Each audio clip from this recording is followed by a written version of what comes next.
Existe uma situação dentro do Fluminense que pode estar ficando muito maior do que parece. E ela não envolve uma contratação, uma venda ou uma lesão. Ela envolve um dos maiores ídolos da geração recente do clube. Porque toda partida acontece exatamente a mesma coisa. O nome de Paulo Henrique Ganso aparece entre os relacionados. A torcida espera. O banco olha para o campo. As substituições começam e Ganso continua sentado. Até quando isso vai acontecer? Será que o camisa 10 realmente não tem mais espaço? Ou existe alguma coisa que a torcida ainda não sabe? E o mais curioso é que essa história pode dizer muito sobre o momento que o Fluminense vive. Porque enquanto o Ganso permanece no banco, o time continua enfrentando dificuldades para criar jogadas, transformar a posse de bola em oportunidades e decidir partidas importantes. É justamente aí que começa a maior dúvida.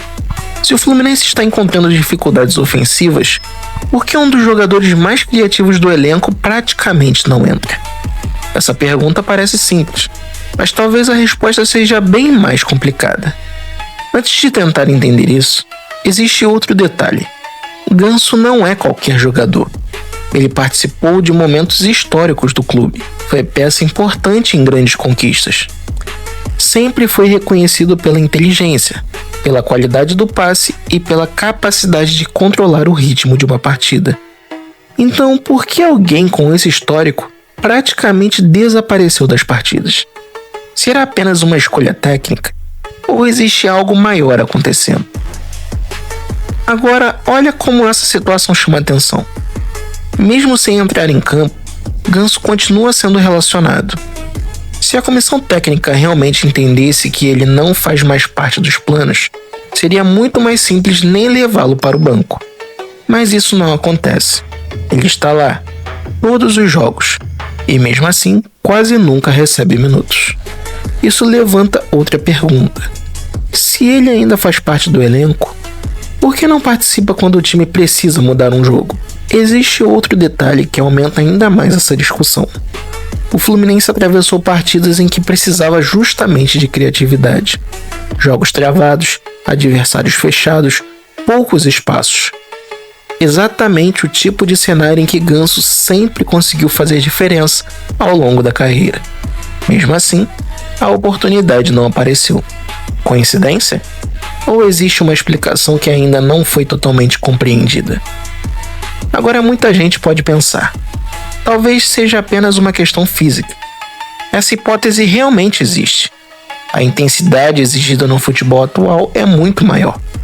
Os treinadores cobram pressão constante, marcação alta, transições rápidas, e talvez esse seja justamente um ponto em que Ganso encontre mais dificuldades hoje.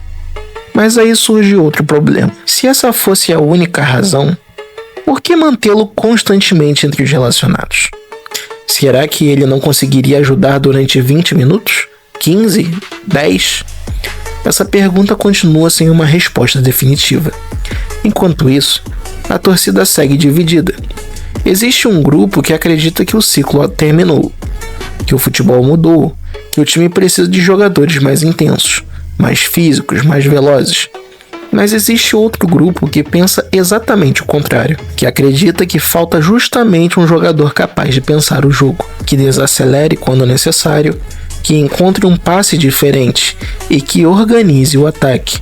São duas visões completamente diferentes, e ambas fazem sentido dependendo do momento da partida. Agora existe uma consequência que pouca gente comenta. Quanto menos Ganso entra em campo, mais cresce a sensação de que ele perdeu completamente o espaço. E essa percepção aumenta a pressão sobre o treinador. Porque basta o Fluminense criar pouco em uma partida para a mesma pergunta voltar imediatamente. Por que Ganso não entrou? Essa cobrança dificilmente vai desaparecer, principalmente enquanto o desempenho ofensivo oscilar. Mas aí aconteceu uma coisa interessante. Mesmo sem jogar com frequência, sempre que o nome de Ganso aparece nas redes sociais, ele continua mobilizando a torcida. Poucos jogadores conseguem provocar tanto debate apenas ficando no banco. Isso mostra uma coisa importante. A discussão já deixou de ser apenas sobre futebol.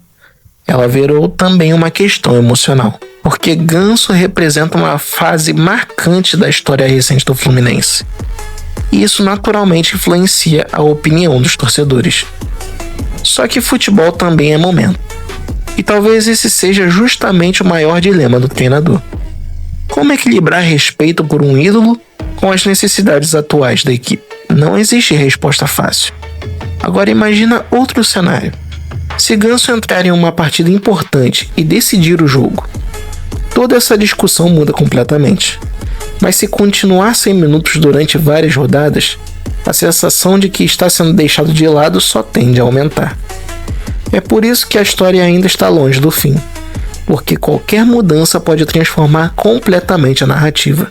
Uma assistência, um gol, uma sequência de partidas, ou até mesmo uma ausência na lista de relacionados. Qualquer detalhe pode mudar tudo. E talvez seja exatamente por isso que tanta gente acompanha essa situação de perto. No fim das contas, a maior pergunta continua aberta. Paulo Henrique Ganso realmente perdeu espaço por questões técnicas? Ou o Fluminense está deixando no banco um jogador que ainda poderia ajudar em momentos decisivos? Essa resposta provavelmente só aparecerá nas próximas partidas, e cada jogo sem Ganso entrar em campo fará essa discussão crescer ainda mais. Agora eu quero saber a sua opinião. Você acredita que Ganso ainda merece oportunidades no Fluminense? Ou acha que o ciclo dele no clube realmente chegou ao fim? Escreve aqui nos comentários, porque essa talvez seja uma das maiores discussões do Fluminense nessa temporada.